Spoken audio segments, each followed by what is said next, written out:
नमस्कार, जय माता दी। दोस्तों, दुर्गा सप्तशती की इस यात्रा में आप अब तक 4 अध्याय पार कर चुके हैं। पहले अध्याय में हमने जाना मधुकैटभ वध की कथा। दूसरे अध्याय में महिषासुर की सेना का संहार हुआ। तीसरे अध्याय में मां महिषमर्दिनी ने महिषासुर का वध किया और चौथे अध्याय में इंद्र सहित सभी देवताओं ने मां की महास्तुति की और मां ने वचन दिया कि जब भी पुकारोगे आऊंगी। आज का पंचम अध्याय उसी वचन की अगली कड़ी है। यह अध्याय बताता है कि मां का वह वचन कब और कैसे पूरा हुआ। इस अध्याय में एक नई महाकथा का आरंभ होता है, शुंभ और निशुंभ की कथा। और इसी अध्याय में होता है वह अद्भुत प्राकट्य, जब मां पार्वती के तेज से देवी अंबिका प्रकट होती है। तो आइए मन में भक्ति जगाइए, मां का नाम लीजिए और प्रवेश कीजिए पंचम अध्याय की दुनिया में। महिषासुर के वध के कुछ काल पश्चात असुर कुल में पुनः हलचल मची। इस बार 2 भाई उठ खड़े हुए, शुंभ और निशुंभ। ये दोनों महिषासुर से भी अधिक बलशाली और बुद्धिमान थे। शुंभ और निशुंभ दोनों ने मिलकर ब्रह्मा जी की अत्यंत कठिन और दीर्घकालीन तपस्या की। उनकी तपस्या इतनी प्रचंड थी कि ब्रह्मांड कांप उठा। ब्रह्मा जी प्रसन्न हुए और प्रकट होकर बोले, मनचाहा वरदान मांगो। शुंभ ने कहा, हे पितामह, हम यह वरदान मांगते हैं कि हमें कोई पुरुष न मार सके। कोई देवता, कोई दानव, कोई मनुष्य, कोई यक्ष, कोई गंधर्व, कोई भी पुरुष हमारा वध न कर सके। ब्रह्मा जी ने तथास्तु कह दिया। इस वरदान को पाकर शुंभ और निशुंभ का अहंकार आकाश छूने लगा। उन्होंने सोचा, अब हम अजेय हैं, पुरुष तो हमें मार ही नहीं सकता और नारी से हमें क्या भय, नारी तो युद्ध करती ही नहीं। इसी मिथ्या अहंकार में वे डूब गए और यही उनके विनाश का कारण बना। शुंभ और निशुंभ के पास एक विशाल और शक्तिशाली असुर सेना थी। इस सेना में अनेक महाबली योद्धा थे, जिनके नाम सुनकर ही देवता थर्रा जाते थे। चंड और मुंड, ये दोनों शुंभ के सबसे विश्वास पात्र और शक्तिशाली सेनापति थे। इन दोनों को युद्ध में पराजित करना लगभग असंभव था। ये दोनों अत्यंत क्रूर, निर्दयी और अहंकारी थे। इन्हें अपनी शक्ति पर असीमित विश्वास था। धूम्रलोचन एक और महाबली सेनापति था। उसकी आंखें धुएं के समान थीं, जिनसे वह देखता था उसे तुरंत भस्म करने की शक्ति रखता था। वह शुंभ का एक प्रमुख सेनापति था, जिस पर शुंभ को अत्यधिक भरोसा था। रक्तबीज, इस असुर का नाम सुनते ही देवताओं में भय फैल जाता था।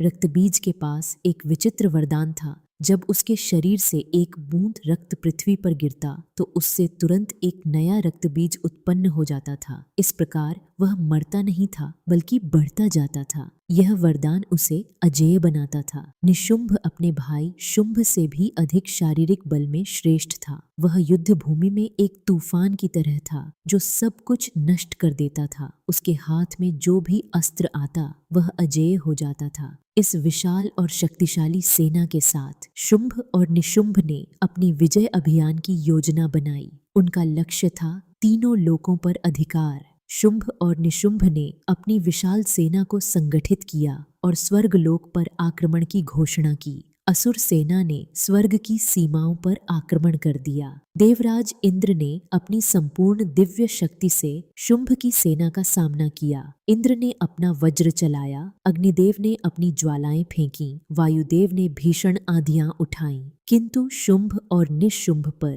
इनका कोई प्रभाव नहीं पड़ा। शुंभ ने इंद्र के वज्र को अपने हाथ से पकड़ लिया और तोड़ दिया। निशुंभ ने यमराज का दंड छीन लिया। चंड और मुंड ने देवताओं की सेना को तितर बितर कर दिया। धूम्रलोचन ने अपनी आंखों के धुएं से देवताओं को व्याकुल कर दिया। देवता एक एक करके पराजित होते गए। इंद्र पराजित हुए। यम, वरुण, कुबेर, सूर्य, चंद्रमा सभी हार गए। शुंभ ने इंद्र का वज्र, सूर्य की किरणें, चंद्रमा की शीतलता, वरुण का पाश, यमराज का दंड, कुबेर का धन सब कुछ छीन लिया। शुंभ ने स्वर्गलोक पर अपना राज्य स्थापित कर लिया। वह स्वयं इंद्र की गद्दी पर बैठ गया और तीनों लोकों का स्वामी बन बैठा। देवता फिर से स्वर्ग से निकाले गए और पृथ्वी पर साधारण प्राणियों की भांति भटकने लगे। देवताओं की यह अवस्था अत्यंत दयनीय थी। जो देवता तीनों लोकों में पूजित और सम्मानित थे, वे अब निराश्रय और असहाय थे।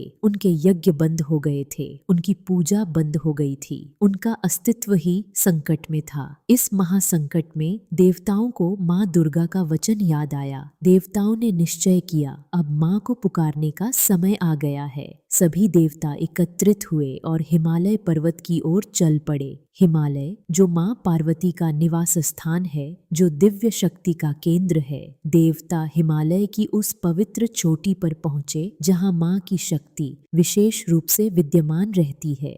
देवताओं ने वहां हाथ जोड़कर माँ की स्तुति आरंभ की। उनकी आवाज में निराशा थी, आंखों में अश्रु थे, हृदय में अपार श्रद्धा थी। उन्होंने कहा, हे देवी, हे माँ, हे जगत जननी, तुमने हमें वचन दिया था, आज हम उस वचन की याद दिलाने आए हैं। शुंभ और निशुंभ ने हमारा सब कुछ छीन लिया है। हम असहाय हैं, निराश्रय हैं, हमारे यज्ञ बंद हो गए हैं, हमारी पूजा बंद हो गई है। हे माँ, केवल तुम ही हमें इस संकट से बचा सकती हो। देवताओं ने माँ के विभिन्न स्वरूपों की स्तुति की। उन्होंने कहा, हे महालक्ष्मी, हे महाकाली, हे महासरस्वती, तुम ही इस जगत की रक्षा करती हो, तुम ही हमारी माँ हो, तुम्हारे बिना हम अनाथ हैं। देवताओं की यह पुकार हिमालय की घाटियों में गूंजती रही। वे बहुत दिनों तक स्तुति करते रहे। उनकी भक्ति और श्रद्धा में कोई कमी नहीं थी। वे जानते थे कि माँ का वचन कभी झूठा नहीं होता।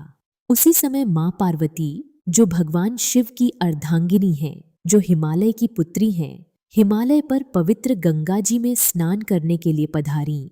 माँ पार्वती का स्वरूप अत्यंत दिव्य और मनोहर था। उनके साथ उनकी सखियां और अनुचरी थीं। जब माँ पार्वती हिमालय पर पहुंची तो उन्होंने देखा कि देवता वहां खड़े होकर किसी की स्तुति कर रहे हैं। माँ पार्वती के मन में जिज्ञासा उत्पन्न हुई। उन्होंने देवताओं से पूछा, आप लोग यहाँ क्या कर रहे हैं, किसकी स्तुति कर रहे हैं? देवताओं ने माँ पार्वती को सारी बात बताई।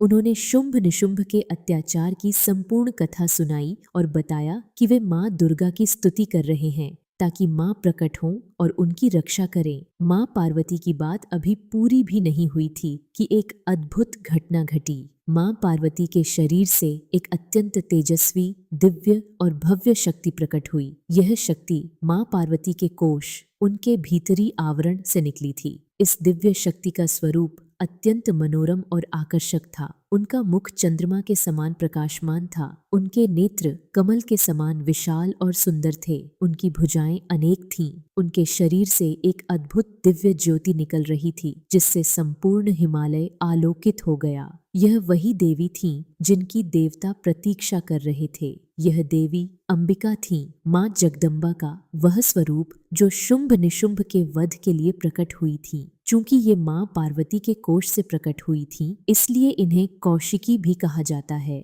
देवताओं ने जब देवी अंबिका को देखा तो वे आनंद से भर गए। उन्होंने माँ को प्रणाम किया और उनकी स्तुति की।